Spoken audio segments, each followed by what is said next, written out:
Hi guys, kumusta kayo and welcome back. So ayan, meron na tayong, pwede na ulit tayong pumusta or tumaya sa FIBA 2023 na ginaganap dito sa Pilipinas. So maraming magandang tayaan ngayon pwede sa Arena Plus. Maraming pwedeng pustahan sa Arena Plus ngayon. Okay, so kanina nanalo tayo sa laban na USA versus Lithuania ata yun. Lithuania ata yun. Correct me if I'm wrong. Okay, so kanina nanalo ako sa USA versus Lithuania ata yun. Yung 100 ko, tinaya ko siya. Pinusta ko siya kagabi kasi yung odds ng Lithuania is nasa 666, 100 yun. So, pinusta ko yung 100. Pinagsapalaran ko, okay. So, tinignan ko muna kasi yung laro ng Lithuania saka yung laro ng USA. So, medyo tagilid yung USA. Kaya yung 100 ko, pinagsapalaran ko dun sa 666. Tapos kanina nanood ako ng laban nila. Muntikan pang mahabol yung score ng USA. So, ngayon, puposta ulit tayo. Maghahanap tayo ng laro para bukas. Kasi ngayong madaling araw, yung mga odds ay mga matataas. Kasi pag orasan ng laro, bumababa na yung mga odds. Kaya mas magandang tumaya kayo ng advance. Yung parang ilang oras pa bago magsimula ulit yung laro. Okay? So yan, open natin yung Arena Plus. Tingnan natin sa mga may laro mamaya. Ilagay natin sa today. Ayan. Bumaba yung Italy. Ito, tulad dito. Laro mamaya. Ano to? Ano bang date ngayon?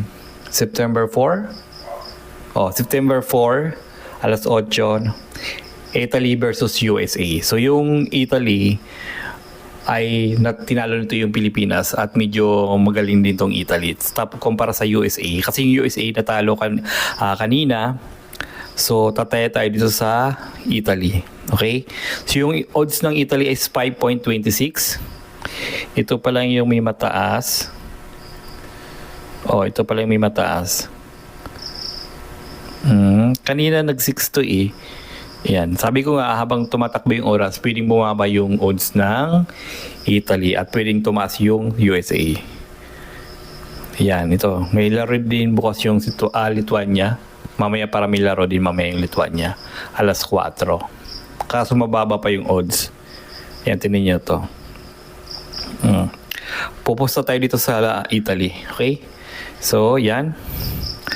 Bali, yung nandito na lang nalaman itong account natin sa Arena Plus is 266 kasi winidraw ko na yung 500 kasi panalo ko na yung 500 kasi punan ko lang naman doon is 100. So nanalo yung Lithuania kanina, so kaya nagkaroon tayo ng 766. So iniwan natin yung 266. So yung 500 sure ball na natin na panalo yun. Okay, kung matalo man yung 266, panalo pa rin tayo. Hindi natin inubos na ipinusta yung panalo natin kanina. Okay, posta natin sa Italy. Okay, so yung update pala dito na pwede mong itaya is 5 pesos. Kasi kumpara dati na may yung MBA is 50 yung minimum. Ngayon ay pwede ng 5 pesos. Yan. Itudo kaya natin itong 266. 266. Oh my God, 266. Ang tatamaan niya ay 1,665 pag nanalo yung Italy versus USA. Okay, so iposta na natin itong 266. Ayan, sana pala rin tayo. Sana yun. Ayun, betin successfully. Yan. Sana manalo to, no? 266 natin. Pag kinash out natin, magiging siyang 1,665. Sana pala rin na manalo, okay? Ayan. So yung mga subscriber natin dyan na tumataya dati noon sa NBA. So pwede rin kayong pumusta dito sa FIBA. Malalaki naman yung pwedeng tamaan dito. Okay, marami pa namang laro. Ayan. So yun guys. So update tayo bukas. Mamayang gabi. Titingnan natin kung sino yung mananalo. Sana pala rin tayo, no?